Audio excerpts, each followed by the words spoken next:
नारे रिसालत इश्क मोहब्बत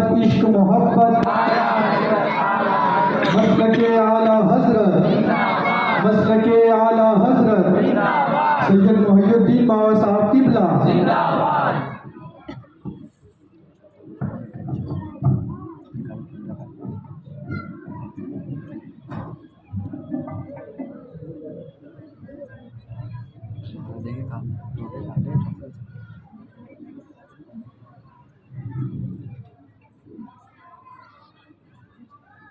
बावकार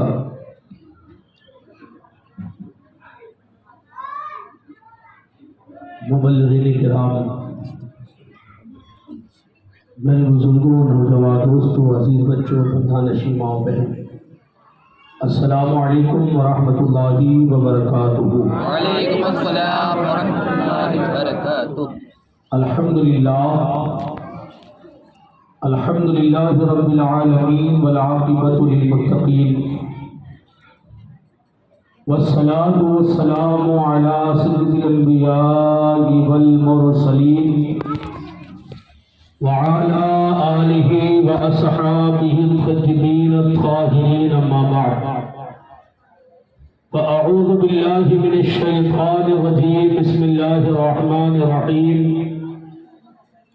लक़द काना फ़ी क़ससिहिम इब्रतुल लिउलिल अलबाब। सदक़ल्लाहुल अलीयुल अज़ीम व सदक़ रसूलुहुन नबियुल हबीबुल करीम व नहनु अला ज़ालिका लमिनश शाहिदीन व शाकिरीन वल्हम्दुलिल्लाहि रब्बिल आलमीन।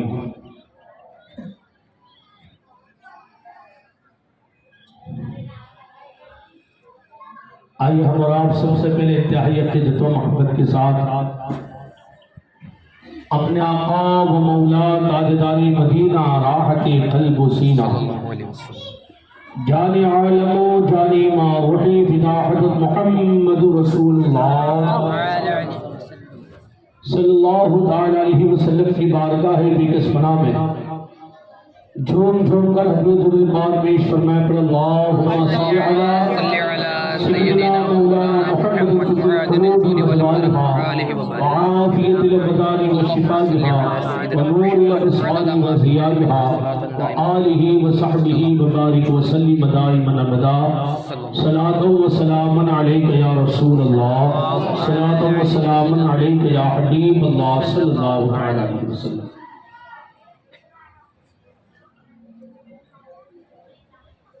अल्लाह तबारक व तआला का बेपनाह फज़्ल व एहसान है कि उस गफूर रहीम करीम रब ने हमें सरदार औलिया, अमीर औलिया, ताजदार विलायत, मुर्शिद अरबो अजब, गौसुस सकलैन, सय्यदुना व सनदुना शेख असय्यद अब्दुल कादिर जिलानी मुहिउद्दीन गौसे आज़म दस्तगीर बड़े पीर रोशन ज़मीर रज़ियल्लाहु तआला अन्हु की 11वीं शरीफ बल्कि बड़ी 11वीं शरीफ की महफिल सजाने की तौफीक इनायत फरमाई।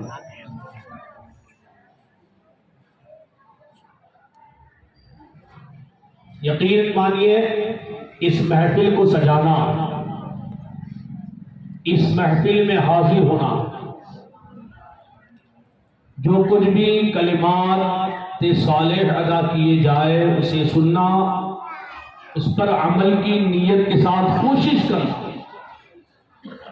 यह हमें दुनिया में भी फायदा देगा, कब्र में भी फायदा देगा, इंशाअल्लाह आखिरत में भी फायदा देगा। एक रिवायत आपको बयान कर दूं,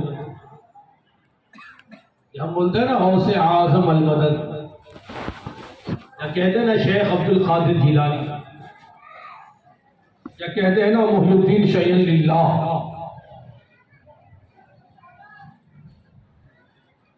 सरकार गौसे आज़म दस्तगीर रज़ियल्लाहु तआला अन्हु की रिवायत बयान की जाती है। सरकार गौसे आज़म फरमाते हैं जिसे मैं इजाजत देता हूं ऐसे शख्स को अल्लाह ताला मेरे नाम लेने की तौफीक इनायत फरमाता है।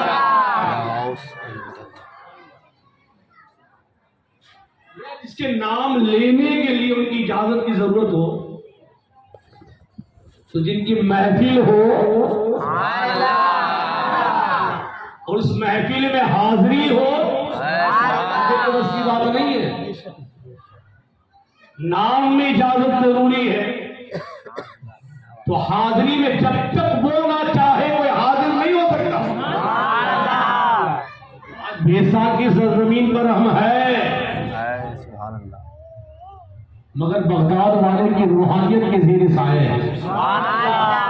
मेरा विजदान, ये मेरा अकीदा है।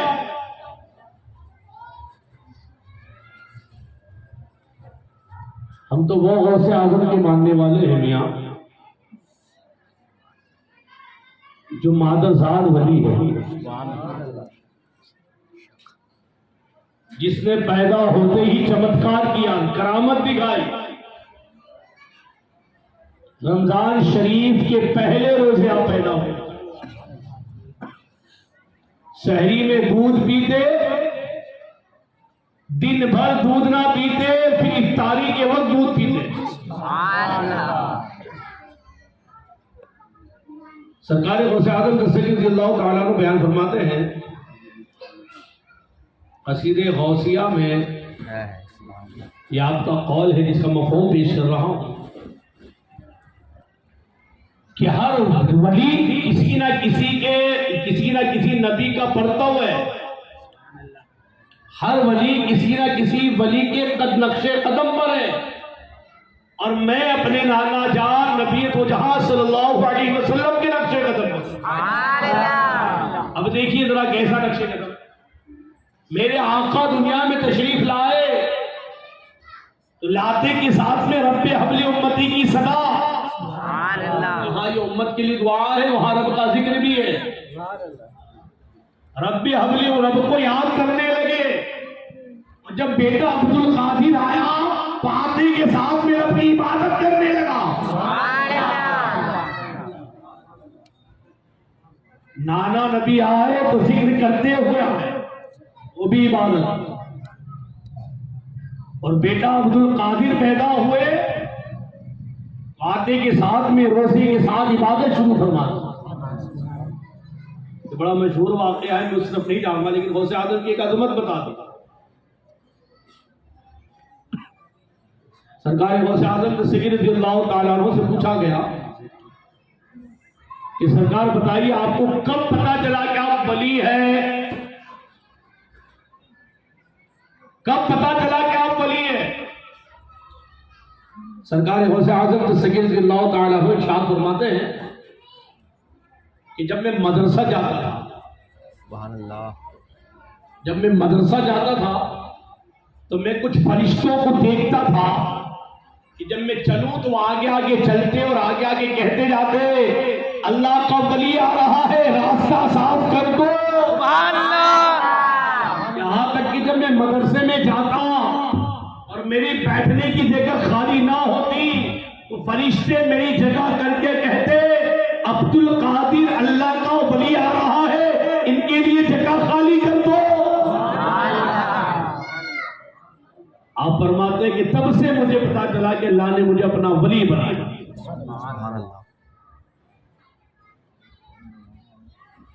एक और बात कर दूं जो मैंने जुमा में कही थी, इसको रिपीट कर दूं।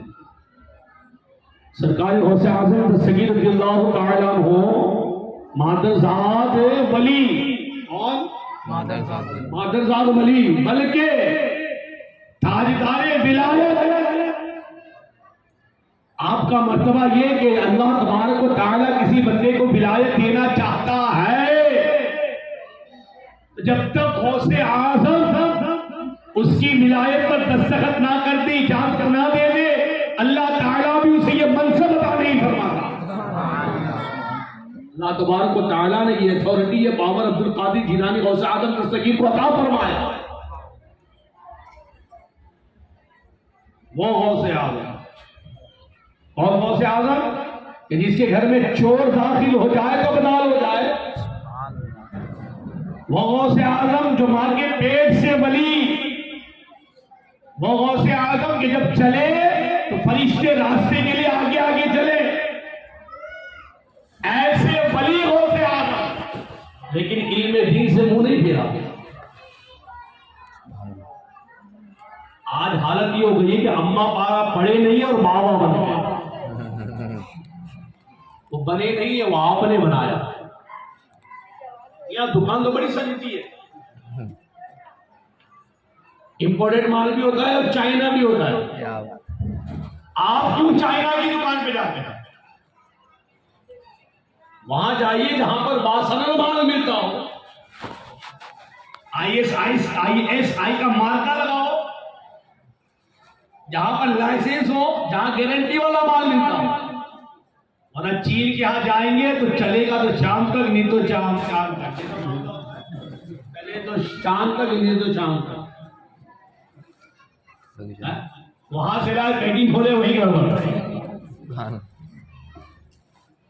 तो जिसके पास इल्मे दीन ना हो उसके यहाँ जाना ही मत। एक जूम करके खींचना, एक सब गए थे दीन लेने के लिए, गुमराही लेकर आ जाओ।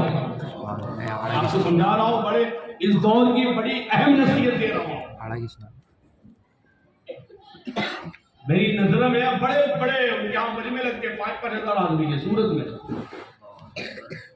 बड़े बड़े मजमे लग रहे हैं, यहाँ से खिलाई जा रही, सब हो रहा है, मगर हाल ये कि अम्मा पारो नहीं पड़े। वो जो बच्चे अभी मकतब के थे, अगर ये बच्चे को बिठा दिया है, उनको बिठा दिया जाए तो बच्चा गलती निकालेगा, ये नहीं, ये नहीं, ये नहीं, ये नहीं, ये नहीं, ये नहीं, ये नहीं। तो इबरत लो, सरकार गौसे आजम दस्तगीर रज़ियल्लाहु ताला अन्हु का फैजान देखिए, मादर साथ वली, मगर पहले इल्मे दीन सीखो, वली हो जाए फिर इल्मे दीन की जरूरत क्या? वली हो गए ना तो मेराज हो गई, अब इल्मे दीन की जरूरत क्या? लेकिन नहीं, इल्मे दीन जरूरी है। सरकार गौसे आजम दस्तगीर रज़ियल्लाहु ताला अन्हु पहली मर्तबा 4 साल की उम्र में मदरसा गए, 4 साल की उम्र में। और यही नहीं, मदरसा जाने के बाद नादरा मुकम्मल किया, फिर आगे का वाक़या बताऊंगा, और वहां से फिर आप बगदाद का सफर किए, और बगदाद शरीफ में पूरे 12 साल इल्मे शरीयत हासिल किया। 12 साल तक, 12 साल इल्मे दीन सीखने के बाद फिर वहीं पर आपने पढ़ाया भी। ये अच्छा, एक कॉन्सेप्ट और क्लियर कर दूं आपको, ये अल्लाह के वली जो होते हैं ना, अल्लाह के वलियों का जिंदगी का मकसद क्या है? अल्लाह के वली दुनिया में आते क्यों हैं? इनका दरबार क्यों होता है? इनकी जिंदगी क्या होती है? इनके बाद जाना क्या होता है? इनका सफर करना क्या होता है? क्यों? 2 कॉन्सेप्ट है हमारे सामने, एक तो हमने बना लिया है, एक जो हकीकत है। मैं पहले अपना बना, हमने ये सोचा है कि अल्लाह के वली वो होते जो तावीज देते हैं। गलत। तावीज का कॉन्सेप्ट वहां अव्वल है ही नहीं। मन्नतें दे, नारियल फोड़ेंगे, लींबू दम करके देंगे, दौरे देंगे, ताले बनवाएंगे, बिल्कुल ये कॉन्सेप्ट है ही नहीं। बल्कि ये दौरे भांगना, ताले भांगना, ये गुमराही है, सही भी नहीं है। हमारा इतनी हालत है कि अल्लाह के वलियों के दरबार में ही सब काम है। औरतें जाएगी, चूड़ियां बांध कर आ जाएगी, चोटियां बांध कर आ जाएगी, लाल पीले रंग बांध कर आ जाएगी, वहां से दौरे बांधने के, नौजवान हथेलियों पे बांधने के, गैर मुस्लिमों का तरीका है, गैर मुस्लिमों का। आपको हैरत होगी, मैं कैलाश चाय पीने गया, मैं कैलाश रेस्टोरेंट, वहां से निकला, एक लड़की एक्टिवा पर बुर्का पहने हुए जा रही थी, बगल में एक बाइक वाला पल्सर लेकर जा रहा था, उसके हाथ पर धागा बांधा हुआ था। मैंने कहा लड़की को, मैं शर्म नहीं आती है गैर मुस्लिमों के साथ घूमती हो? हजरत अस्सलाम वालेकुम, आप ऐसा कह रहे हैं? अब उसने दोरा बांधा तो मैंने गैर मुस्लिम समझ गया। क्योंकि मुसलमान लोगों का काम दोहरा बांधना नहीं है। अगर इस्लाम में दोहरा बांधना होता तो मेरे हाथ में आप देखते, किसी इमाम के हाथ में देखते, किसी आलिम के हाथ में देखते। नौजवानों कहां भटक रहे हो? अगर अदा अपनानी है तो अपने महल्ले के इमाम साहब के अपनाओ, अदा लेनी है तो मुबल्लिगीन की लो, इनके हाथ में इनका लिबास देखो कैसा पहन गए। वलियों की दरबार नारियल फोड़ने के लिए नहीं है, मलीदे चढ़ाने के लिए नहीं है, मन्नतें मांगने के लिए नहीं है, सिर्फ तावीज़ और बच्चा तोलने के लिए नहीं होता है। ये हमारी जिहालत है, हमारी जिहालत। अब आइए, अल्लाह के वली दुनिया में क्यों आते हैं, हकीकत क्या है वो बता रहा हूं। अल्लाह के वलियों का दुनिया में आने का मकसद ये है कि जो दीन, जो पैगाम, जो इस्लाम, जो शरीयत, जो कुरान और हदीस रसूलुल्लाह देकर गए थे, वो सारी तालीमात उम्मत तक पहुंचाना। अल्लाह के वली हराम से बचाने आए हैं, हलाल सिखाने आए हैं, फर्ज बताने आए हैं, जायज नाजायज का इल्म देने आए हैं, सुन्नतों मुस्तहब्बात पर अमल सिखाने के लिए आए हैं। मददें सिखाने नहीं आए वो तावीज़ात देने नहीं आए, वो दोने बनवाने, ताले लगवाने नहीं आए। अल्लाह के वली दीन सिखाने आए हैं। एक साहब कहेगा दीन सिखाने आए, अरे अल्लाह के वली तो थोड़ा सबका बंदों को रब से मिलाने आए हैं। तो मैंने कहा ये क्या दीन से हटकर है? जब तक बंदा शरीयत सीखेगा नहीं, रब से मिलेगा क्या? बुनियाद वही है, उसी पर अमल करा के वो बंदों को रब से मिलाते हैं। सरकार गौसे आजम दस्तगीर रज़ियल्लाहु तआला अन्हु भी दुनिया भी इसीलिए तशरीफ लाए। आपका वाकया बयान किया जाता है, बचपन के कुछ वाकये बयान करके फिर आगे सुनिए। लोग वाकये भी बड़े गौर से सुनते हैं, लेकिन मैं ऐसा हूं कि वाकये पर आपको सबक सिखाते हुए पढ़ो। सुभान अल्लाह। ये वाकया नहीं सुनाऊंगा, और वाकई से पहले कौल आपके सामने पेश किया। आजकल हमारा मामला क्या हो गया, भाई किसी बाबा के यहाँ चमत्कार देखा तो हम नमस्कार करने लगते हैं। ये औरतें बड़ी रहती है भाई, चल बे चलो वहां चल, उसका काम हो गया और भीड़ लग गई। मेरे साथ वाकया हो गया, एक औरत आई थी, हकीकत बात है, मेरी साड़ी थी, उसका मंगलसूत्र गुम हो गया था, 50,000 रुपया 15 दिन की घूम कर आई थी। मैंने दबाने के तावीज़ दिया, दूसरे दिन आई तो बोले हजरत वो मेरी नौकरानी ने चुराया था, दे दिया। हो गई बात खत्म, मोबाइल ये वो सब। अब लाइन लग गई, वो दूसरे को लेकर आती है, वो तीसरे को लेकर आती है। मैंने भाई सब बंद कर दिया मैंने। चमत्कार को औरतें बड़ा घुमाती है, यही भीड़ लगाती है हर जगह, जबकि इनको घर में रहने का हुक्म दिया गया कि तुम घर में रहो। ये दरगाहों पर जाकर नमाज पढ़े, जबकि उनको घर में नमाज पढ़ने का हुक्म। घर में नहीं पढ़ेगी, दरगाहों पर जाकर पढ़ेगी। घर से चटपटी बनाकर ले जाएगी, हरी खिचड़ी बनाकर ले जाएगी। अरे भाई घर में खाओ ना पर्दे के साथ।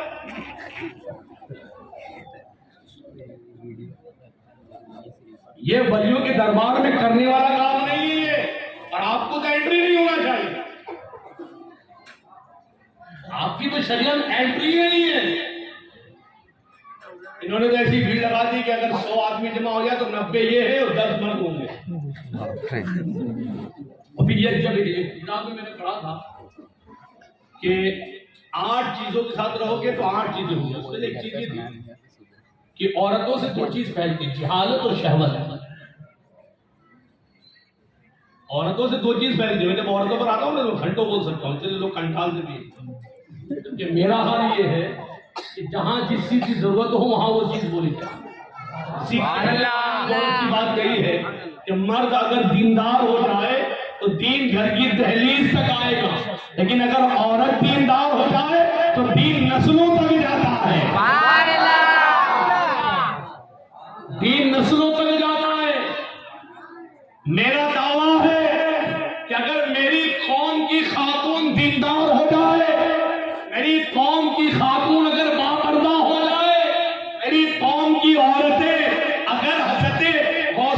आजम की वालिदा सैयदा उम्मुल खैर फातिमा की सच्ची खातिमा हो जाए तो फिर ये हमें जलसे करने की जरूरत नहीं रहेगी,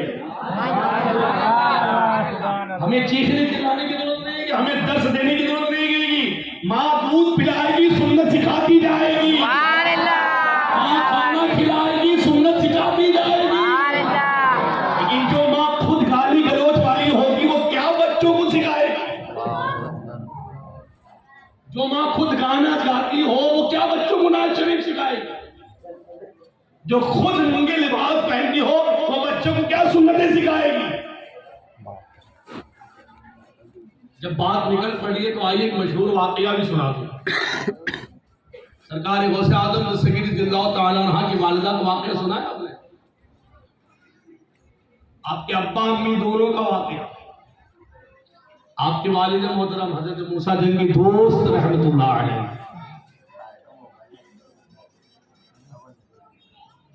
एक मरतबा सफर कर रहे थे, रास्ते में भूख लगी,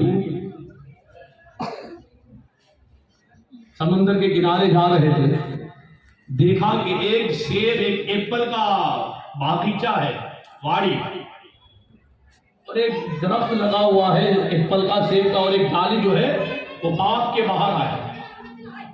अब उसको देखा कि इतने में नहीं, हाँ वो आप सफर करते हुए जा रहे थे, भूख लगी, देखी क्या कि वो समंदर में एक सेब बहता हुआ जा रहा है। तवज्जो, मैं आप मेरे पास आए हो, मैं बहुत दूर से चलकर आया हूँ निकाल कर, मेरे सोने का टाइम है, लेकिन आपके पास आम लोग जल्दी सोकर जल्दी उठने वाले, आप तो दरिया के किनारे जा रहे थे, देखा एक सेब जो है वो दरिया में बहता हुआ जा रहा है। आपको भूख लगी तो आपको उठाया और भूख हुई तो उसको खा लिया। कहते हैं ना, भूख ना देखे रूखी से सूखी रोटी और नींद ना देखे सूखा खटिया, जहाँ पाए मास हो जाए जो मिले वो खा ले, भूख होती है। लेकिन जब खा लिए, भूख मिटी, सोच आई अरे पता नहीं किसका था, मालिक की इजाजत बगैर मैंने खा लिया। हमारा तो मामला ये है कि मालिक को खबर भी होता तो चोरी करके छीन कर खा लेते। बड़ा भाई छोटे भाई का खा ले जा रहा है, छोटा भाई बड़े भाई का खा ले जा रहा है, चाचा मामू का खा रहा है, मामू जादू का खा रहा है, सब चल रहा है। तो फिर ऐसे नालायक लोग हमारे ऊपर मुसल्लत हो गए ना, हमारे में हलाल हराम की तमीज नहीं होगी तो ऐसे हरामी लोग ही हमारे ऊपर आएंगे, कभी इसकी धमकी, कभी उसकी धमकी, कभी ये धमकी, होगा ही होगा। सोचा बगैर मालिक की इजाजत की खा लिया, चलो मालिक को ढूंढते, माफी मांग लेते। देखा जहां से सेब आ रहा था, फल आ रहा था, वही दिशा में चले। आगे चलते चलते देखते क्या है कि एक सेब का बाग लगा हुआ है, एक दरख्त किनारे पर लगा, उसकी टहनी जो है वो समंदर के ऊपर है, दरिया के ऊपर। आपने सोचा, ये सोचा कि ये जो मैंने सेब खाया है वो यही का होगा, टूट कर समंदर में गिरा होगा, बहते बहते आ गया, मैंने खा लिया। आप बगीचा का दरवाजा तलाश करके अंदर जाते, देखते एक बुजुर्ग बैठे हुए, फरमाया, उनसे कहने लगे इस बागीचे का मालिक कौन है? बुजुर्ग कहते क्या बात है? बोले काम है मुझे इस मालिक, ये बाग के मालिक से माफी मांगना है। और बुजुर्ग कहते इस बाग का मालिक मैं ही हूं, बताओ क्या मामला है, क्यों माफी मांगना है? सरकार गौसे आजम रज़ियल्लाहु तआला अन्हु के वालिद मोहतरम कहते हैं कि मामला ऐसा है और बगैर इजाजत के मैंने सेब खा लिया है। अब जब खा लिया है, इजाजत ले नहीं सकता, पहले ही खा लिया, माफी मांगने आया हूं। वो कहते हैं ना कि हीरे को जौहरी पहचान सकता है। जो बुजुर्ग बैठे हुए थे वो जान गए कि ये आम नौजवान नहीं है, ये हीरा है, हीरा। कहने लगे ऐसी माफी नहीं होगी, पहले 6 महीने तक इस बाग की रखवाली करनी पड़ेगी, एक फल की सजा देगा।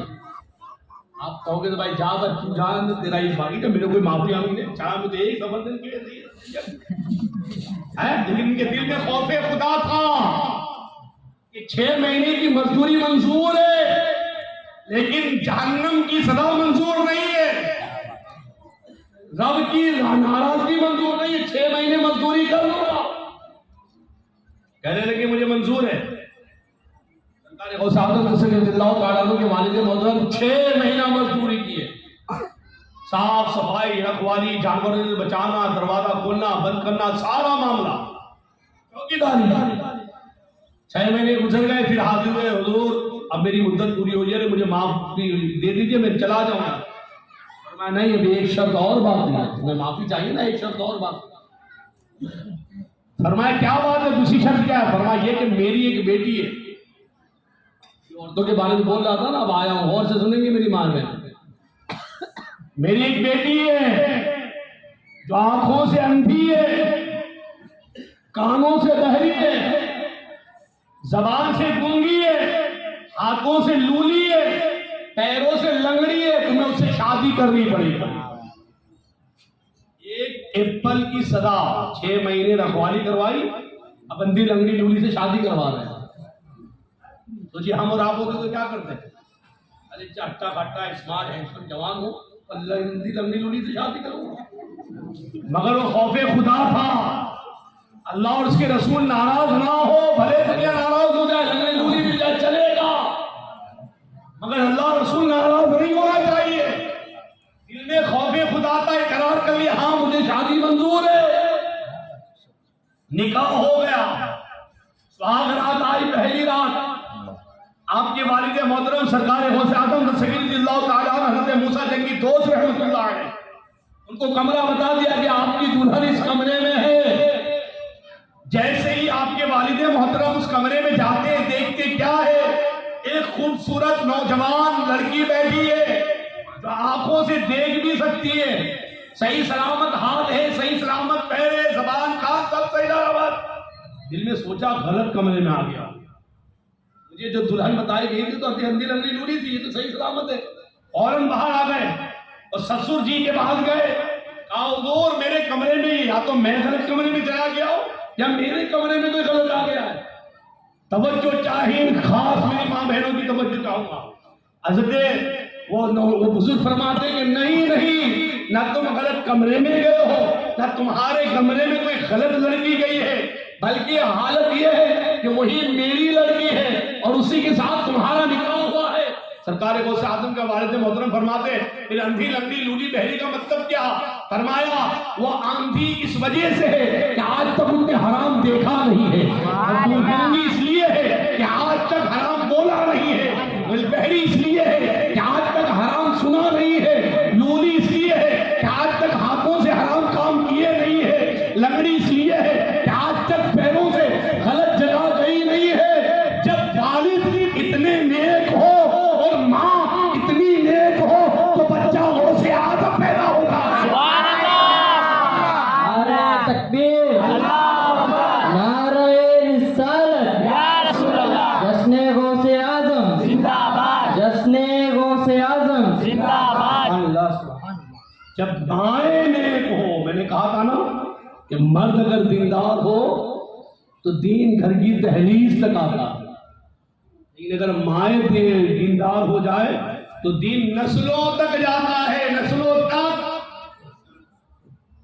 अगर हम चाहते हैं कि हमारे बच्चे नौजवान, हमारे बच्चे अगर हम दीनदार बनाए तो सबसे पहले हमारी माओ बहनों को दीनदार बनाओ।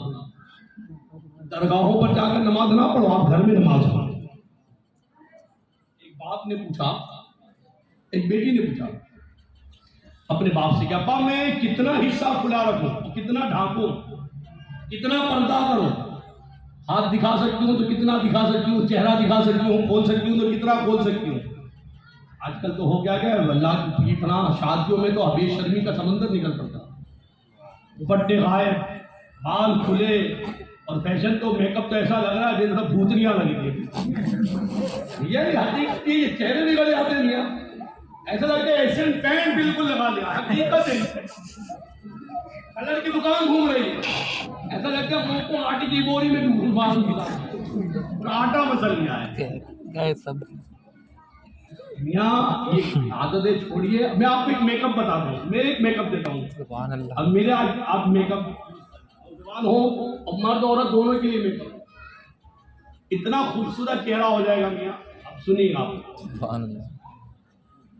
हदीस मुबारका है, नबी तो जहां सल्लल्लाहु अलैहि वसल्लम इरशाद फरमाते हैं, सोचेंगे एक क्रीम से रोक रहे हैं, इससे रोक रहे हैं, फाउंडेशन से रोक रहे हैं, पता नहीं क्या क्या निकला है, चेहरा ही बदल डालते हैं। बेचारा दूल्हा देखने जाता है तो खूबसूरत, तो फिर जब वजू बनवाते तो सारी हकीकत बाहर। मैं अभी शादी में था हमारे यहाँ मुसीब भाई समझ में जाए मेरे रिश्तेदार में था, तो मेरी अहलिया मोहतरमा असर से पहले गई, खाना खाया, 4:45 बजे हम लोग पहुंचे, 4:45 के अजान मैं उनका लेकर आ गया। सब बोले यार अभी तो आया तुम, अभी जा, घर में शादी थी रिश्तेदार के साथ, सब रुक जाते बिदाग रही है। मैंने क्या, मेरी अहलिया नमाजी है, वो नमाज पढ़ने जाएगी, अगर यहाँ नमाज का इंतजाम होता तो मगरिब भी यहीं पढ़ती, इशा भी यहीं पढ़ती। मैंने कहा अगर सारी औरतें नमाजी होती तो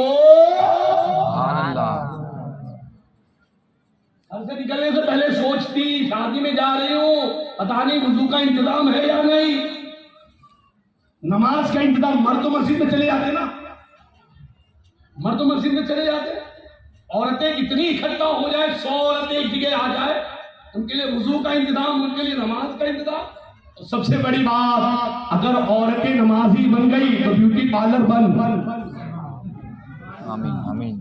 तो सोचेगी अभी ब्यूटी पार्लर जाओगे फिर असर में वुजू करना है, अगर असर में ब्यूटी पार्लर गए तो मगरिब में वुजू करना है, और अगर मगरिब में ब्यूटी पार्लर गए तो शाम में वुजू करना है।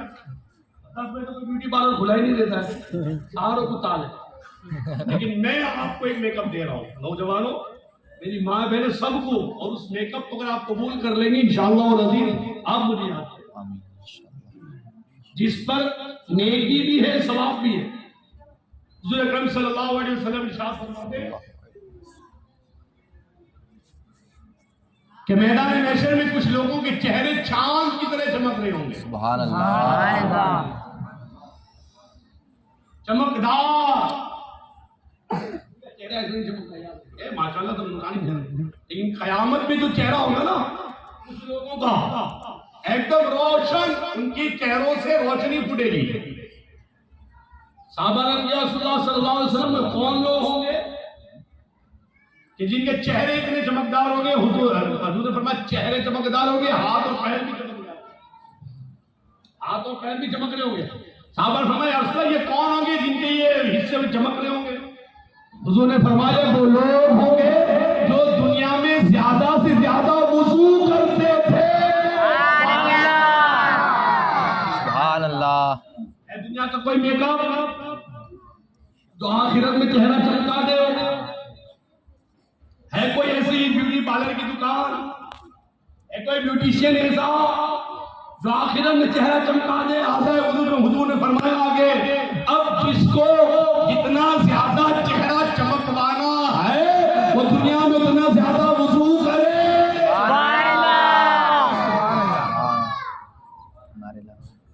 यहाँ नमाजियों के चेहरे देख लेना, अल्हम्दुलिल्लाह, अच्छी अच्छी क्रीमें फैल है, बेशक, वुजू की तासीर है, वुजू की तासीर। ये मेकअप जो है ना, मेकअप जब पसीना निकलता है ना तो बह जाता है, मगर वुजू वो है कि जिस हिस्से से वुजू का पानी टपकता है वो मेल के साथ साथ उस हिस्से के गुनाह को भी धुलक देता है। कुल्ली की मुंह के गुनाह झड़ गए, सुभान अल्लाह, नाक में पानी डाला, नाक के गुनाह झड़ गए, चेहरा धोया, चेहरे के गुनाह झड़ सुभान गए, अल्लाह, सर का मसाज किया, सर के गुनाह झड़ गए, कानों का मसाज किया, कानों के गुनाह झड़ गए, गर्दन का मसाज किया, गर्दन के गुनाह झड़ गए, हाथों का मसाज किया, हाथ के गुनाह झड़ गए, पैरों का मसाज किया, पैरों के। ये वो मेकअप है जो हमारे मैल को भी धोता है, हमारे गुनाहों को भी धो देता है।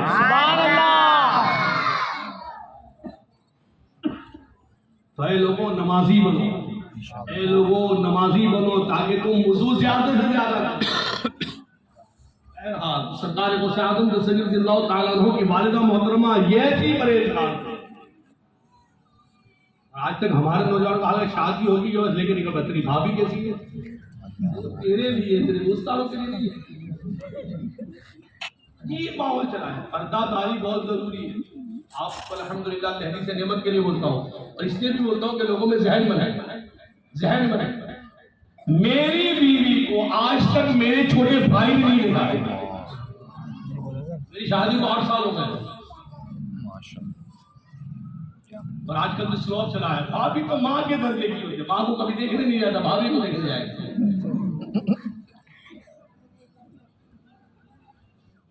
देवा और भाभी के रिश्ते को हुजूर ने आग का रिश्ता फरमाया, आग का। मेरी 6 सालियां हैं, मैंने आज तक किसी साली को नहीं देखा। यहाँ तो सालियों के साथ मजाक वाले रिश्ते होते हैं। ये मैंने तहदीस नेमत के लिए भी अर्ज किया, लोगों में इसकी बेदारी है इसलिए भी अर्ज किया। पर्दा क्यों नहीं हो सकता? अगर हम चाहे तो हो सकता है, हम चाहते ही नहीं। क्यों नहीं हो सकता? हम चाहे तो नमाजी बन सकते लेकिन चाहते ही नहीं। हम चाहे तो दीनदार बन सकते लेकिन चाहते ही नहीं। सरकार गौसे आजम रज़ियल्लाहु तआला अन्हु की महफिल में बैठे हैं, आपके फैजान के फैजान में से एक ये भी है इंशाअल्लाह अज़ीज़ कि जो हम सुनेंगे सरकार गौसे आजम का फैजान होगा, इंशाअल्लाह उसका सदका हमें जरूर मिलेगा। आमीन इंशाअल्लाह। सरकार गौसे आजम रज़ियल्लाहु तआला अन्हु इरशाद फरमाते हैं कि एक मरतबा हम बच्चे महल्ले में थे कि एक बैल आ गया वहां पर। तवज्जो चाहूंगा, सुनिए सुनिए। एक बैल आ गया।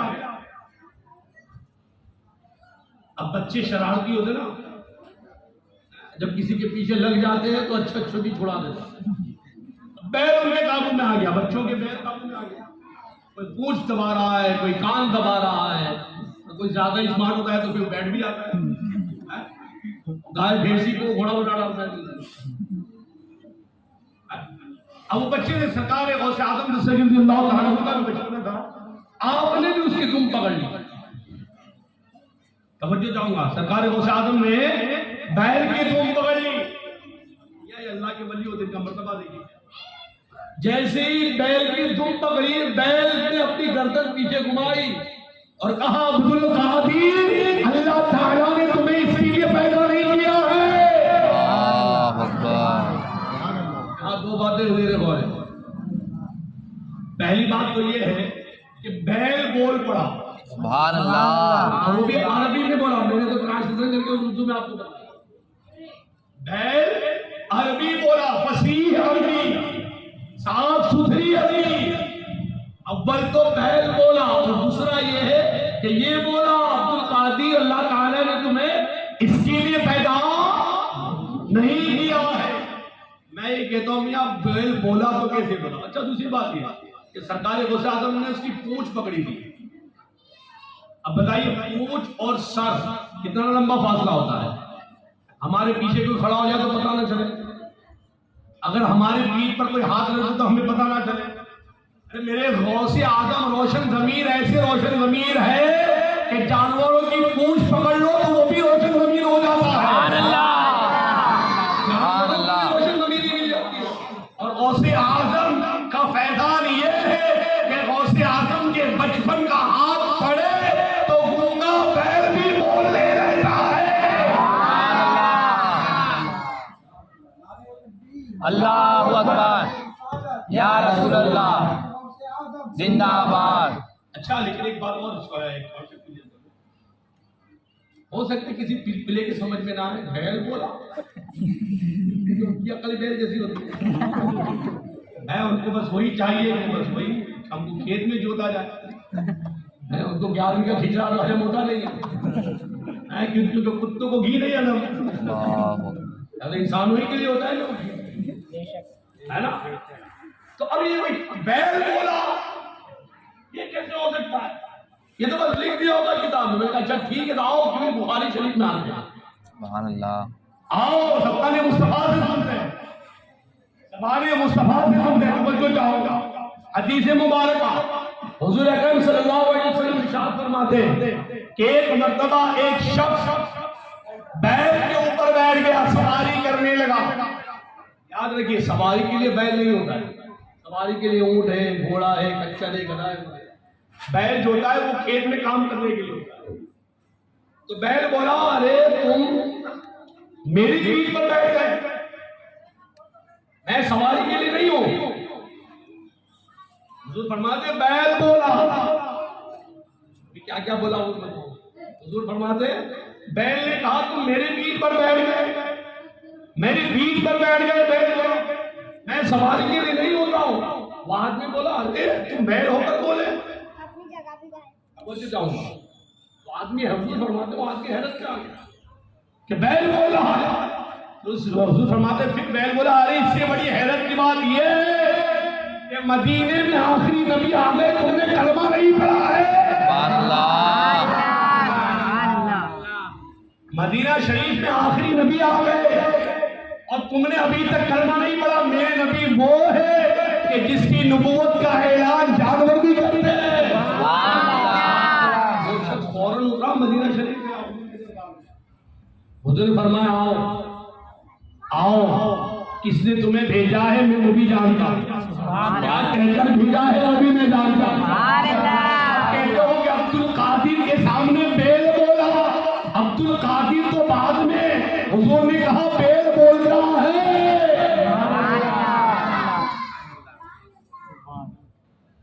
तो बेलों का बोलना ये बगदाद ही से नहीं है, उससे पहले का भी है। सुभान अल्लाह। है? बगदाद में तो ये हुआ कि जनाब अब्दुल कादिर का हाथ पड़ा के बैल बोलने लगे। सरकार गौसे आजम सैयदुल्लाह ताला ने बयान फरमाते उस समय घबरा गया। घबराने के बाद मैं घर गया। घर जाने के बाद अम्मी से कहा, अम्मी ऐसा ऐसा मामला होगा। मैंने बैल को बोलते हुए देखा, बैल ऐसा ऐसा बोल रहा। आपकी वालिदा मोहतरमा ने कहा कि बेटा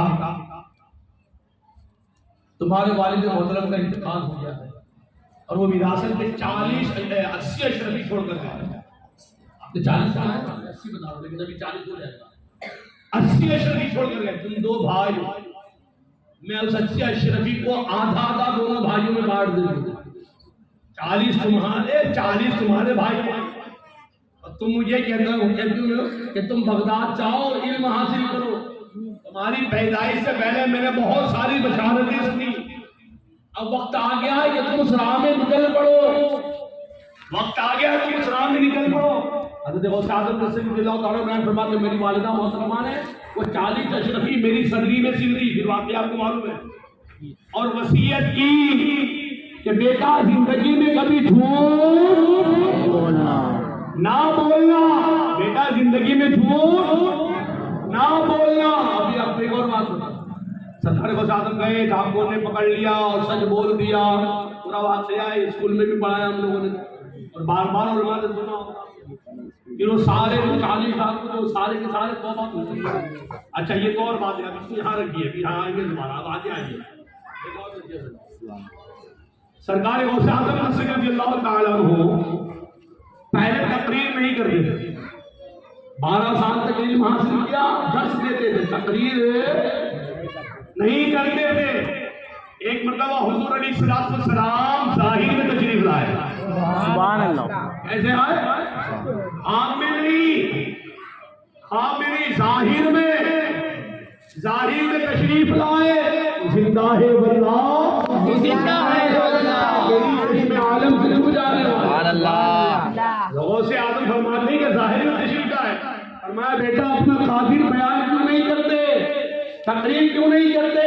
सरकार गौसे आज़म फरमाते हैं कि नाना जान हुजूर रहमत आलम सल्लल्लाहु अलैहि वसल्लम मैं अजमी हूँ, ये लोग अरबी है बगदाद वाले। इनके सामने बोलना हिम्मत की बात है, इनके सामने बोलना सलाहियत की बात है। हुजूर अकरम सल्लल्लाहु अलैहि वसल्लम ने फरमाया बेटा अपना मुंह खोलो, अपना मुंह खोलो। सरकार गौसे आज़म ने अपना मुंह खोला। हुजूर अकरम सल्लल्लाहु अलैहि वसल्लम ने 7 मरतबा अपना लुआ में जहर डाला। 7 मरतबा। फिर गौसे आज़म फरमाते हैं मौला अली तशरीफ लाए। मौला अली तशरीफ लाए। मौला कायनात ने मुंह खुलवाया, उन्होंने 6 मरतबा थूक डाला। लुआ में जहर 6 मरतबा मुंह में डाला। गौसे आज़म फरमाते हैं वो दिन कि मुझे फैज़ान मिला, मैंने बयान शुरू किया, मैंने जलसे शुरू किए, मैंने महफिल शुरू की। शुरू में थोड़े लोग आते, जब बात बढ़ती गई, चर्चा होता गया, शोहरत होती गई, मजमा इतना हो गया कि एक जलसे में 70 हजार आदमी आते थे। 70 हजार आदमी आते थे। 70। अब यहाँ पर उनका गौसे आज़म का एक कमाल बयान, कितने का मजमा होगा? 100-200 आदमी होगा। ये बच्चे, नौजवान, ये बुजुर्ग, ये हमारी माएँ बहनें मिला ले 100 आदमी। इन 100 आदमी में मुझे माइक की जरूरत है। अगर माइक ना हो तो मेरा हलक बैठ जाए, खांसने लगो, पानी चाहिए, ये वो आवाज बच जाए। ये माइक कब हुआ है? 50 साल पहले, 60 साल पहले, 100 साल पहले। तो सरकार गौसे आज़म का जमाना 700 साल पहले का। हजार गौशालों का जमाना 700 साल पहले, जब टेलीविजन भी नहीं, जब फोन भी नहीं, जब माइक भी नहीं, वो जमाना। लेकिन गौसे आजम के मजमे में 70,000 लोग तशरीफ लाते। राजी बयान करते कि जब आप बयान करते तो जैसा आगे वाला सुनता वैसा ही पीछे वाला सुना करता था। नारे रिसालत या रसूल अल्लाह, जश्ने गौसे आजम जिंदाबाद, मिलादे गौसे आजम जिंदाबाद। जितना आगे वाला सुनता उतना ही पीछे वाला। एयरटेल वालों, वोडाफोन वालों, तुम तो मशीनों के जरिए बातें सुनाते हो। मेरा गौस तो फैजान से अपनी बातें पहुंचवाता था। उसके बाद याया बिन नजा, उनकी बात बाद में बयान करता हूँ। आपके जलसे का आलम ये होता था कि जब आप तकरीर करते थे लोग वजद में आ जाते थे। क्या वजद में आते? इश्क़ रसूल सुनते तो वजद आता, वहदानियत सुनते तो वजद आ जाता, शरीयत की हक़ानियत सुनते तो वजद आता, इस्लाम की अज़मत सुनते तो वजद आ जाता। 5 दफा ऐसा होता लोग अपने कपड़े फाड़ लिया करते थे। कई सौ की तादाद में लोग ईमान ले आते थे, तौबा कर लेते थे। एक बुजुर्ग हज़रत याया बिन नजा बयान फरमाते हैं कि एक मरतबा मैंने सोचा कि मैं गिनूंगा कितने आदमी आज तौबा किए, मैं गिनूंगा कितने लोगों ने गौसे आजम की महफिल में तौबा की। मैंने कहा था ना कि अल्लाह के वली ताबीज़ के लिए नहीं आए हैं, अल्लाह के वली मन्नतों के लिए और मलीदे के लिए और दौरे और तालों के लिए नहीं आए। वो आए हैं शराबियों को तौबा करवाने, वो आए हैं जुगारियों को तौबा करवाने, वो आए हैं बेनमाजियों को तौबा करवाने, वो आए हैं काफिरों को तौबा करवाने, वो आए हैं बदमज़हबों को तौबा करवाने के लिए। याहया बिन नजा बयान फरमाते हैं कि एक मतलब मैंने सोचा कि आज देखो कितने लोग गौसे आजम की मजलिस में तौबा करते हैं। बयान फरमाते कि मैं धागा लेकर बैठ गया। सुनिए इधर तवज्जो दीजिए, मैं धागा लेकर बैठ गया। एक आदमी उठता, मैं धागा लगा लेता, गांठ लगा लेता, गिनती है, सोचा कि लास्ट में गांठें गिन लूंगा, जितनी गांठ होगी समझ जाऊंगा इतना आदमी तौबा किया। फरमाया एक आदमी उठा तो मैंने एक गांठ लगा ली, दूसरा आदमी उठा तो मैंने दूसरी गांठ लगा ली, तीसरा आदमी उठा, अब मेरा 10-15 हुआ था कि अब ये हो गया 500 उठने लगे। पहले एक उठता, फिर 10 में उठने लगे, फिर 15 में। अब मेरी गांठें लगाना मुश्किल हो गया। एक उठता तो गांठ लगा लेता, अभी तो कुछ छूट के छूट उठ रहे, 50-100-500 की तादाद में उठ रहे हैं। यहाँ तक कि 1500 आदमी उठे तौबा की। मेरा गांठ लगाया, अब इससे में मेरी नजर गौसे आजम पे पड़ी। याया बिन नजा बयान फरमाते हैं कि मेरी नजर सरकार गौसे आजम पे पड़ी। सरकार गौसे आजम मुस्कुराए। अब देखिए जुमला, देखिए हाथ से ना जाना पाए जो बात मैंने कह रहा हूँ। सरकार गौसे आजम मुस्कुराए और फरमाया, याहया मैं दिलों की गांठें खोलता जा रहा हूँ, तुम गांठें लगाते जा रहे हो। सुभान अल्लाह, नारे तकबीर, अल्लाह, नारे रिसालत, जश्ने गौसे आजम जिंदाबाद, मिलादे गौसे आजम जिंदाबाद। मैं दिलों की गांठें खोलता जा रहा हूँ, अब तुम गांठें लगाते जा रहे हो। ये गौसे आजम की महफिल। अब आइए वो जो सच वाला वाक़या हुआ, उसका गौसे आजम की इस सीरत से क्या ताल्लुक है? वो जो डाकुओं के सामने कहा था कि मेरी माँ ने कहा था झूठ मत बोलना, सच बोलना। मियाँ हमारे हैं सुन्नत जमात के मुक़द्दमी का जुमला दे रहा, आज से जाने ना पाए। फरमाया ये 70-70 हज़ार आदमी का आ जाना और उसमें हजारों की तादाद में तौबा कर लेना, ये गौसे आजम का बात का फैज़ान है।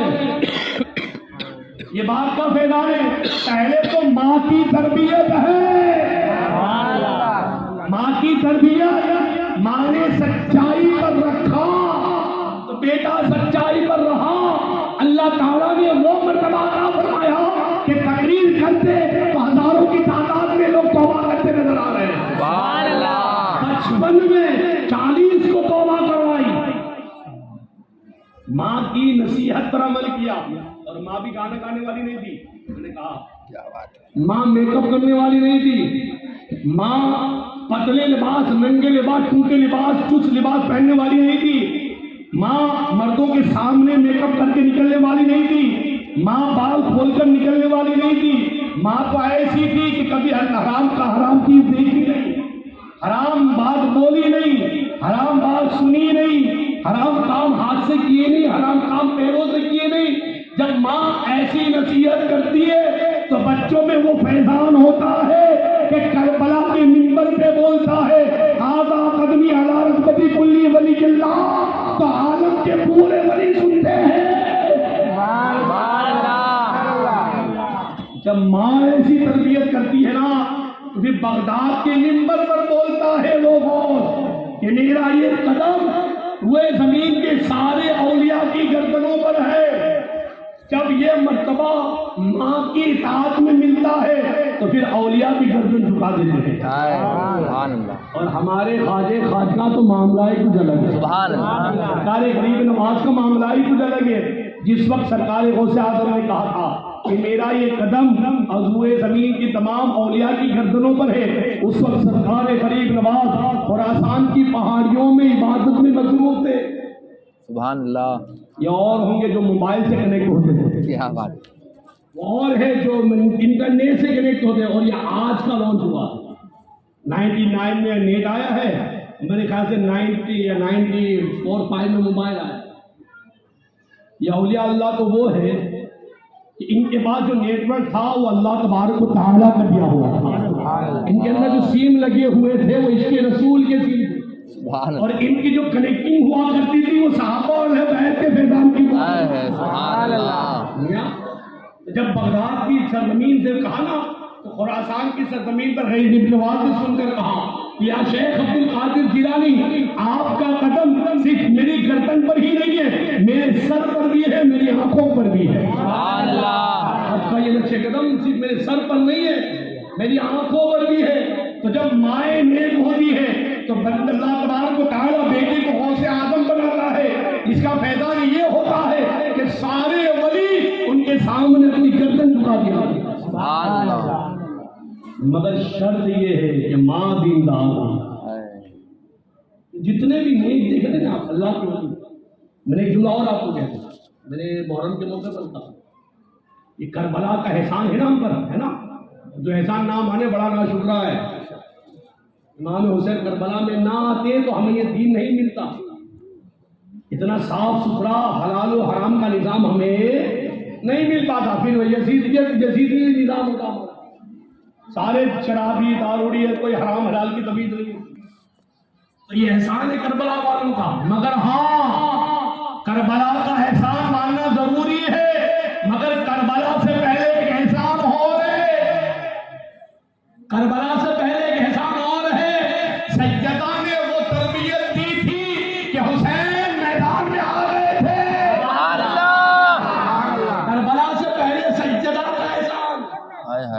मेरा जितनी भी ये सलाहियत जो मकबूल नेक साले अल्लाह के वली है ना, इन सब की तरबियत में माँ का खलल है, माँ का खलल है। तो अगर हम अपनी औलाद को नेक बनाना चाहते हैं, इससे पहले माँ का नेक होना होगा। हज़रत बाबा फरीदुद्दीन गिरदे शकर रहमतुल्लाह अलैह, औरतों ने महल्ले होकर औरतों ने शिकायत की आपके बात जमाने कि बाबा तुम्हारा बेटा फरीद बड़ा अजीब है, बचपन का हाल है, हमारे बच्चे खेलते कूदते, वो यहाँ भागते वहाँ भागते, यहाँ दौड़ते वहाँ दौड़ते। अब तो फरीदुद्दीन है कि बस किनारे खड़ा के अल्लाह अल्लाह अल्लाह का जिक्र करता है। नेक है ना, ऐसे बच्चों को नेकी कहेंगे ना। और ऐसे कुछ अजीब पूरे महल्ले में चर्चा होगी कि सब बच्चे खेलते हैं और ये अल्लाह अल्लाह करता रहता है। ये बड़ा अच्छा है, तारीफ ही। हज़रत बाबा फरीदुद्दीन शकीर रहमतुल्लाह अलैह की वालिदा मोहतरमा ने कहा कि सुनो, इसमें सिर्फ फरीदुद्दीन का कमाल नहीं है, बल्कि आज तक बगैर वुज़ू के मैंने फरीदुद्दीन को दूध नहीं पिलाया है। तो माँ इतनी नेक होती है ना तो बेटी इतने नेक हुआ है। जरूरी है माओ का नेक होना। जब माँ नेक होगी तो औलाद भाई वाकया होगा। एक बहुत बड़ा आलिम गुजरे हैं, अल्लामा इब्ने जौज़ी। जो लोग इल्म से वाबस्तगी रखते हैं वो इस नाम को जानते हैं। बहुत बड़े मुहद्दिस भी हैं। और कई उलूम में इनकी किताबें मौजूद है। इब्ने जोजी के यहाँ सरकार गौसे आज़म दस्तगीर रज़ियल्लाहु ताला अन्हु का एक मुरीद जाया था। इब्ने जोजी का दर्स होता वो दर्स सीखने के लिए इब्ने जोजी उनको देखते हैं और एक दिन कहा कि तुम्हारे फिर अब्दुल कादिर है। बोला हम अब्दुल कादिर को कुछ नहीं आता। इल्म वाले होते ना, इल्म का नखवत में इल्म दार बड़ी अजीब चीज है। तो अब्दुल कादिर को कुछ नहीं आता, फालतू में लोग भीड़ लगाते हैं वगैरह वगैरह। एक दिन हो गया, दूसरे दिन भी यही कहा, तीसरे दिन भी यही कहा, चौथे दिन तो मुरीद को मुरीद होता है। आजकल के हम धमकते तो है नहीं, हम लोग नींबू वाले के यहाँ भी लाइन लगा दे रहे हैं, नारियल वाले के यहाँ भी लाइन लगा दे रहे हैं। अब तो हम धमकते हो गए हैं। तो सूरह फातिहा पढ़ने नहीं आती उसको बाबा बाबा कहते हैं, है ना। वो तो गौसे आज़म का परवरदा था ना, गौसे आज़म की निगाह पड़ी। कहा कि उस्ताद जी आप रोजाना मुझे ऐसा करते थे, चलिए ना एक दिन मेरे पीर की बारगाह में चलो। अब वो भी तो इब्ने जोजी था ना, तो कहा कि मैं क्यों आऊंगा, तुम्हारे पीर को यहाँ देगा। तो मुरीद भी बड़ा पक्का था कि नहीं जाना तो आपको पड़ेगा, क्योंकि सवाल उनकी तरफ से नहीं है, सवाल आपकी तरफ से है। मामला उनकी तरफ से नहीं, उन्होंने कुछ नहीं कहा, आपने कहा तो आपको जाना पड़ेगा। क्लियर आपको करना है तो आपको जाना पड़ेगा। जब जीत की तो इब्ने जोजी तैयार हो गए। सरकार गौसे आज़म दस्तगीर रज़ियल्लाहु ताला अन्हु के यहाँ चले गए। देखा क्या कि सरकार गौसे आज़म दर्स दे रहे हैं, दर्स दे रहे। याद रखो जितने बाबा लोग यहाँ बैठते हो, चाहे लोकल हो चाहे कोई भी, जिसकी महफिल में कुरान और हदीस का तज़किरा हो वही महफिल नहीं है। ना फलाने तूने क्या कमाया, मगने तूने क्या कमाया, उसकी शादी हो गई कि नहीं हो गई, तूने क्या करा, ये सब फजूल है। डब्बा है, डब्बा खाली, डुक के अलावा कुछ नहीं है। ये मदारी लोग हैं। कुरान और हदीस जिसके यहाँ बयान हो वो फिर महफिल है, वो महफिल है। अल्हम्दुलिल्लाह ना सुन्नतें सिखाई जा रही हो, जहाँ जायज़ हो नाजायज़ सिखाई जा रही हो, जहाँ फराइज़ और वाजिबात सिखाई जा रही हो, वो महफिल हुआ करती। तो मेरे सरकार गौसे आज़म की बारगाह में गए इब्ने जोजी, तो दूर बैठ गए। हाँ थोड़ा तो उनको भी आगे नहीं जाऊंगा। तो सरकार गौसे आज़म दस्तगीर रज़ियल्लाहु ताला अन्हु का कमाल ये था कि कारी साहब आपकी महफिल में रहते थे। वो कारी साहब जो आयत पढ़ते थे सरकार गौसे आज़म उसकी तफसीर बयान करते थे। हमारी तरह नहीं कि तैयारी करके आते थे और एक आयत पढ़े और ये बरदस्ता। कारी साहब कहीं से भी पढ़ ले, पूरे कुरान से कहीं से भी, वली ऐसे होते नहीं जो तफसीर भी जानते हैं, हदीस भी जानते हैं, कुरान भी जानते हैं, फिक्र भी जानते हैं। ये ऐसे बाबा होते हैं। बाबा असल ऐसे हुआ करते थे, बार बार जोर दे रहा हूं आपको। तो वो एक कारी साहब थे, उन्होंने एक आयत मुबारक पढ़ी। सरकार गौसे आज़म दस्तगीर रज़ियल्लाहु ताला अन्हु ने एक तफसीर बयान किया। मुझे देखा हुजूर देखिए, ये तो मुझे भी याद है, ये तफसीर तो मैं भी जानता हूं। सरकार गौसे आज़म ने दूसरी तफसीर बयान किया। इब्ने जोजी कहते ये मैं भी जानता हूं। तीसरी, चौथी, पांचवी, छठी, यहाँ तक 11 तफसीर बयान है। इब्ने जोजी कहते मैं जानता हूं। एक आयत की कई तफसीर होती है, कई तफसीर होती है। सरकार गौसे आज़म दस्तगीर रज़ियल्लाहु ताला अन्हु ने 11, अब इब्ने जोजी 11 सुने। जब 12वीं सुनी, 13वीं सुनी, 14वीं सुनी, अब इब्ने जोजी खत्म। इब्ने जोजी हक्का बक्का। अब मुरीद को के हुजूर देखो, खामोश। अब इब्ने जोजी का हाल बदल गया। जो सुना रहे सुनने दे, सुभान अल्लाह। अभी बोल मत। इब्ने जोजी बदल गए, अभी खामोश रहे। अगर तू बोलेगा तो वो जो बोल रहे वो निकल जाएगा, मालूमात अधूरी रह जाएगी। यहाँ तक कि सरकार गौसे आज़म दस्तगीर रज़ियल्लाहु ताला अन्हु ने 40 तफसीर बयान फरमाई। सुभान अल्लाह। एक आयत की मुबारका की 40 तफसीर। क्या बात, 40 तफसीर बयान फरमाते थे ना। अब बयान कर रहे क्या बोले बोले सरकार गौसे आज़म, अब रुक जाओ, काल खत्म हुआ। क्या बात, अब रुक जाओ, काल खत्म हुआ, अब हाल चलेगा। सुभान अल्लाह। सरकार गौसे आज़म फरमाते काल खत्म हो गया, अब हाल चलेगा। ये हाल वो नहीं जो सवारियों में होता है, ये वो हाल वो नहीं जो चाबियों में है और नाचते कूदते हैं, वो हाल। ये हाल वो है जो हालत से बना है। हालत जानते हैं? मेरी हालत देख रही थी, मैं बैठा हूँ, मेरी हालत है ना, आप लोग बैठे, आपकी हालत है ना। जी। अब जो तफसीर बयान हुई ना वो अब तक जबान से हुई, अब जो उसकी हालत है वो दिखाई जा रही है। सुभान अल्लाह। ये अल्लाह के वली गौसे आज़म दस्तगीर इब्ने जौज़ी कहते हैं कि जब हाल की बात आई, एक हालत बयान की, दो हालत बयान की, अब मेरी हालत हो गई है। मेरी हालत बदल गई। इब्ने जौज़ी कहते हैं, फरमाते हैं कि शेख अब्दुल कादिर बस कीजिए, अब बर्दाश्त नहीं होता है। इब्ने जौज़ी वक्त के मुहद्दिस, वक्त के इमाम कह रहे हैं, अब्दुल कादिर अब बयान अब मुकम्मल कीजिए, आज के लिए इतना ही रखिए। तो पता ये चला मियाँ कि अल्लाह के वली ऐसे वैसे नहीं होते हैं। और अल्लाह के वलियों की जो महफिल होती है वो भी ऐसे वैसे नारियल दुआ ताबीज वाली नहीं होती है। हमने तो हालत ही बना ली, लंबे बाल रखा तो बोले फकीरी ले ली। फकीरी ले ली तो नमाज की जरूरत है, तौबा पढ़। सरकार गौसे आज़म दस्तगीर ताला उन्होंने 40 साल तक इशा की वुजू से फजर की नमाज अदा फरमाई। सुभान अल्लाह। इशा की वुजू से। कैसा फकीर है, गौसे आज़म से बड़ा है तू जाहिल है, गुमराह है, कान में बालियां पहन रहे हैं, अरे हराम है, मर्द होकर औरत बनता है। और तुम्हें कड़े पहन लेते, हराम है, हराम कड़े पहन रहे। हमारी औरतें मन्नत मानती है, कड़ों की मन्नत है, हराम काम की मन्नत है। किसी आलिम को कड़ा पहनते हुए देखा है? किसी इमाम साहब को बाली पहनते हुए देखा है? इस्लाम में ये हरगिज़ मकाम नहीं है।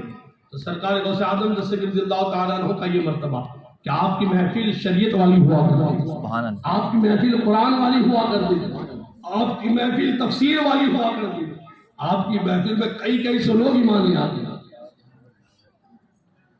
एक आखिरी बात बयान करके अपनी बात बयान खत्म करता हूं। सरकार गौसे आज़म दस्तगीर ताला अन्हु की बारगाह में एक औरत आई, फरमाया हुजूर औलाद नहीं होती है, जिसकी वजह से शौहर मुझे तलाक देने के लिए कह रहा है, और सास कह रही है कि तुम मेरे घर से निकल जाओ, तुम्हारी जरूरत है, मैं बड़ी बेचैन हूं। आपकी बारगाह में आए, अब ये मामले को आप हल कर दीजिए, औलाद मिल जाए तो शौहर भी राजी हो जाए, शौहर के घर वाले भी राजी हो जाए। सरकार गौसे आज़म दस्तगीर ताला ने मुराक़बा फरमाया। बगदाद में उस वक्त एक और बुजुर्ग थे, शेख हम्माद। वो औरत पहले उनके वहां होकर आए। शेख हम्माद भी दुर्वेश थे। उन्होंने मुराक़बा किया था और मुराक़बा करने के बाद आंखें खोलकर कहा था तुम्हारी तकदीर में कोई औलाद नहीं। अब ये बंदी पहुंची गौसे आज़म की बारगाह में, फरमाया हुजूर शेख हम्माद की बारगाह से आई हूं। उन्होंने तो ऐसा जवाब दिया है, लेकिन आपका दरबार तो सुप्रीम कोर्ट है, आपका दरबार तो सबसे बड़ा दरबार है, जहां किसी को सब मायूस हो जाते हो, जहां उनकी बिगड़ी बन जाती है, तो आपकी बारगाह में सरकार गौसे आज़म दस्तगीर ताला ने मुराक़बा करवाया। इतने में हज़रत खिज़र तशरीफ लाए, फरमाया या शेख अब्दुल कादिर जिलानी आप इनके लिए दुआ मत कीजिए, मैं सब कुछ छानबीन करके आया हूँ, लोहे महफूज का मुताला करके आया हूँ, इनकी भी तकदीर में औलाद नहीं है। सरकार गौसे आज़म दस्तगीर ताला उन्होंने जब उनकी बात सुनी, एक नजर औरत पर डाली, औरत की हालत को देखा, बड़ी गमगीन बैठे हुए। सरकार गौसे आज़म दस्तगीर ताला ने मुराक़बा फरमाया, देखा वाक़अतन औलाद नहीं, तकदीर में वाक़अतन औलाद नहीं है। उसके बाद आपने जब देखा औलाद नहीं है तो फिर दुआ के लिए हाथ उठाया, सुभान अल्लाह। और हाथ उठा के क्या कहा, या अल्लाह ये अब्दुल कादिर के पास आइए, सुभान अल्लाह। या अल्लाह ये अब्दुल कादिर के पास आइए। अगर ये यहां से बेमुराद चली गई, जो मुराद लेकर आई वो मिली नहीं, चली गई, तो क्या कहेगी, अब्दुल कादिर के पास गई थी, उन्होंने भी कुछ नहीं किया। या अल्लाह मेरी बारगाह से कोई खाली नहीं गया है, और जो तुझसे मांगा है तूने दिया है। दुआ की, थोड़ी देर आंखें बंद की, हाथ पर चेहरा फेरा और फरमाया कितने बेटे चाहिए। सुभान अल्लाह। सरकार को साधन ने फरमाया कितने बेटे चाहिए, अभी तक बेटी का मामला था, बेटों का हो गया, औलाद ही नहीं दी। और मैं जाओ, अल्लाह ताला ने मेरी बात सुनकर तुम्हें 7 बेटे अता फरमाए। सुभान अल्लाह। एक दो नहीं, पूरे 7। क्या पता चला, क्या पता चला, हम लोग मुसीबत में मुब्तला होते हैं ना, अपनी मुसीबत में फिर ऐसे जैसे के बाद चले जाते, सवारी वालों के बाद, चुल्फे वालों के बाद, बालियों वालों के बाद, कड़े वालों के बाद, नारियल वालों के बाद, भटकी वाली सरकार, ऐसी भटकी वाले खुद भटके होते, हम लोग भी भटका देते। ऐसे लोग खुद गुमराह है, जाने वालों को गुमराह कर देते। याद खुले खुले बोलता, तो मुझे जानते वो जानते, मैं छुप छुप कर नहीं बोलता हूँ, मुझे छुपन छुपाई नहीं आती, खेलना तो पकड़म पकड़ी खेलो, खुल्लम खुल्ला, क्या बात। छुप छुप का डब्बा गुल नहीं करने, सामने से बात करो, क्लियर। मैं क्लियर सुनना पसंद करता हूँ, क्लियर बोलना पसंद करता हूँ। मैं ये जानता हूँ कि क्लियर बोलोगे तो सामने वाले को समझ में आएगा, और अगड़म पकड़म कर बोलोगे तो समझ में खराब लगता है। बहरहाल तो ये सारी गुमराहियों के मामला, अल्लाह के हम कभी ये होते ना, एक मर्तबा तुम अल्लाह के हो जाओ, एक मर्तबा तुम उसके लिए हो जाओ, पूरी जिंदगी वो तुम्हारे को काफी। अल्लाह के वली होते नहीं, अल्लाह के लाडले होते, ये उसके प्यारे होते, प्यारे। या इनकी वो बारगाह है कि रद्दे, अगर रद्दे बला चाहे तो जा तुरबत पे पीरों की, कज़ा को रोक लेती है दुआ रोशन ज़मीन की। सुभान अल्लाह। इनकी बारगाहों से इबरत मिलती है कि हम रब के लाडले हुए तो लोगों ने, अल्लाह ने तकदीर बदल दी। अगर तुम भी अपनी तकदीर बदलना चाहते हो तो रब के लाडले बन जाओ, सुभान अल्लाह। रब के प्यारे बन जाओ। सवाल ये पैदा होता है, गौसे आज़म आप तो लाडले हो, आप तो प्यारे हो, हम तो गुनहगार, हम लाडले कैसे बने, हम प्यारे कैसे बने? बारगाह गौसियत से 2 जवाब आते हैं। पहला जवाब तो ये है कि जिस राह पर मैं चला हूं तू भी चल, जैसी जिंदगी मैंने गुजारी तू भी गुजार, जैसी सच्चाई के साथ मैं चला तू भी चल, जैसे मेरे माँ बाप वैसे तेरे माँ बाप हो जाए, तू भी रब का लाडला हो जाएगा, सुभान अल्लाह। तू भी रब का प्यारा हो जाएगा। और अगर ये नहीं हो सकता तू अब्दुल कादिर का हो जा, अब्दुल कादिर तुझे मिला देगा। सुभान अल्लाह। तो कॉन्सेप्ट चेंज करो, सोच बदलो, अपनी आदत बदलो, अपना दिमाग बदलो। कि तावीज वाले, दुकान वाले, लींबू सवारी वाले ये नकली लोग हैं। असली बाबा वो है जो तुम्हें शरीयत सिखाए, असली बाबा वो है जो तुम्हें हराम और हलाल सिखाए, जायज और नाजायज सिखाए, फराइज और वाजिबात सिखाए। एक आखिरी में जुमला देता हूँ, कहीं पर भी दीन लेने जाना हो, कोई ना मिले, कम से कम महल्ले के इमाम साहब के पास चले जाना, तुम्हारा मसला हल हो जाएगा। महल्ले के इमामों को क्या समझते हो आप?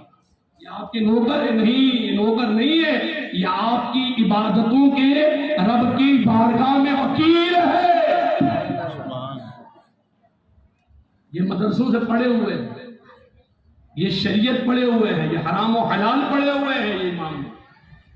तो जितना तुम लोगों को टाइम देते हो फजूल, वहां जितना ध्यान देते हो, उतनी अकीदत इनसे करो, उतनी मोहब्बत इनसे करो। एक आखिरी बात मुझे हदीस याद आ गई, इमाम किताब ये हर ये पैगाम मेरी जिंदगी का पैगाम है, याद रखो।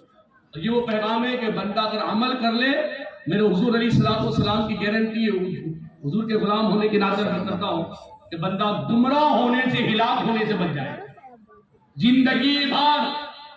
मेरे आका फरमाते हैं 4 में से 1 बनो, 5वां ना बनना वरना हिलाक हो जाओगे। 4 में से 1 बनो, 5वां ना बनना वरना हिलाक हो जाओगे। पहला फरमाया आलिम बनो, मेरे आका सल्लल्लाहु अलैहि वसल्लम फरमाते आलिम बनो।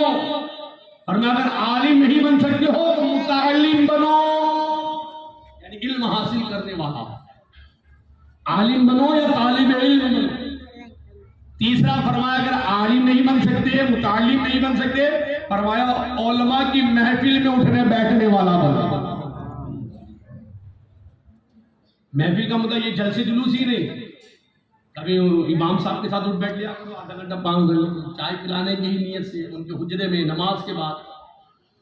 आधा घंटा, ये नौजवानों मैं आपको कहता हूं कि 24 घंटे में आधा घंटा अपनी इमाम साहब, एक महीने में खुद ही जानोगे कि आधा घंटा की महफिल ने कितना कुछ दे दिया। क्या बात।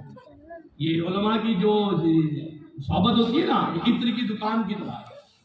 अगर हम जाएंगे ना तो अगर हमने इत्र खरीदा नहीं, लेकिन जब लौटेंगे तो कपड़ों में खुशबू लगी रहेगी। खर्चे कुछ ना करो, जब बैठेंगे ही तो बहुत कुछ सीखने का मिलेगा। या तो आलिम बनो, या मुतालिम बनो, या उलमा की सोहबत में उठने बैठने वाला नहीं। और मैं अगर ये तीन भी नहीं बन सकते तो चौथा ये है कि उलमा से मोहब्बत करने वाला बनो। फरमाया इन चार में से अगर कुछ नहीं बनोगे, पांचवा ना बनना, होना हिलाक हो जाओगे, बर्बाद हो जाओगे। आलिम बनो, ना मुतालिम बनो, ना सोहबत वाले बनो, ना मोहब्बत करने वाले बनो, तो समझ जाओ हिलाक। अल्लाह के वली जो होते हैं ना, ये आलिम होते हैं, अल्लाह के वली मुफ्ती होते हैं, अल्लाह के वली मुहद्दिस होते हैं, अल्लाह के वली मुफस्सिर होते हैं, अल्लाह के वली फकीह होते हैं। अल्लाह जाहिलों को दोस्त नहीं बनाता। उर्दू में शब सिंगानी का फरमान है, क्यों? अल्लाह खुद आलिम है, आलिम है ना, आलिम अल्लाह ताला की सिफत है। तो जो खुद आलिम हो, क्या वो जाहिलों को दोस्त बनाएगा? यार हमारा अपना एक स्टेटस है, अपना, कि मैं उन्हीं लोगों को करीब करता हूं जो मेरे लायक है। अल्लाह ताला की जात कितनी अजीम है, वो जाहिलों को दोस्त बनाएगा, सोचने वाली बात है। वो ऐसों को दोस्त बनाएगा जो उसके रास्ते पर नहीं, उसकी शरीयत पर नहीं। जब भी वली, क्योंकि आजकल है ना बड़ा बहुत मियाँ बड़े फितने हैं, घर घर वली पैदा हो रहे हैं, घर घर मदार बन रहे हैं, घर घर पीर बन रहे हैं, और ये बड़ी गुमराहियत है। इस रास्ते पर लोग इमोशनल हो जाते हैं, जज्बात हो जाते हैं, भीड़ के भीड़ है। याद रखो, हर एक को पीर ना मानो, पीर होने के लिए भी आलिम होना चाहिए। देखो कभी मदरसे गया भी है कि नहीं, कभी कुरान और हदीस पढ़ा भी है या नहीं। अल्लाह तबारक व तआला हम तमाम को सरकार गौसे आज़म रज़ियल्लाहु तआला अन्हु की दस्तगीरी अता फरमाए, सरकार गौसे आज़म रज़ियल्लाहु तआला अन्हु की 11वीं का पैगाम अता फरमाए। आमीन आमीन आमीन बिजाहि नबी करीम सल्लल्लाहु तआला अलैहि वसल्लम।